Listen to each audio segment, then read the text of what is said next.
എൻ്റെ ഭാര്യയെ നന്നാക്കാൻ ഞാൻ എന്താണ് ചെയ്യേണ്ടത്? ഇപ്പൊ ഗുരു പറയും നിങ്ങൾ നന്നായാൽ മതി. അപ്പൊ അയാൾ ചോദിക്കണം ഞാൻ നന്നാവാൻ എന്താണ് ചെയ്യേണ്ടത്? അപ്പൊ ഗുരു പറയും ഭാര്യയെ നന്നാക്കുന്ന പണി നിർത്തിയാൽ മതി എന്നാണ്.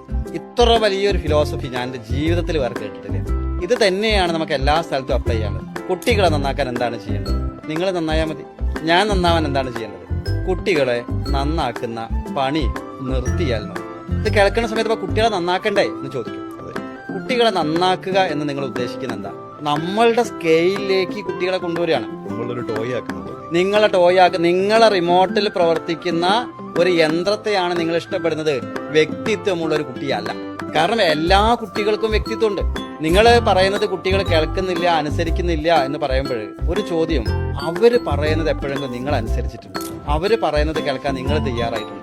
ഇതൊരു വൺ മാൻ അല്ലെങ്കിൽ വൺ സൈഡ് മാത്രം പോരല്ലോ. തീർച്ചയായിട്ടും നമ്മൾ കുട്ടികൾക്ക് ഒപ്പം അവരെ കേൾക്കാനും അവരെ കൂടെ സമയം ചെലവാക്കാനും അവർ പറയുന്നത് നിങ്ങൾ കേൾക്കാൻ തയ്യാറായാൽ തീർച്ചയായിട്ടും നിങ്ങൾ പറയുന്നത് അവർ കേൾക്കാൻ തയ്യാറാവും. ആ ഒരു റേപ്പോ ആണ് ഉണ്ടാക്കിയെടുക്കുന്നത്. പലപ്പോഴും പല വീടുകളിലും ആ റേപ്പോ ഇല്ല. കുട്ടികളും രക്ഷിതാക്കളും തമ്മിൽ യുദ്ധമാണ് അവിടെ എല്ലാ കാര്യത്തിലും. അപ്പം അത് മാറ്റിയെടുക്കാൻ വളരെ രസകരമായി വളരെ എളുപ്പത്തിൽ സാധിക്കും. അതിൽ നിന്ന് പഠിച്ചാൽ മതി, ചില കാര്യങ്ങൾ മനസ്സിലാക്കിയാൽ.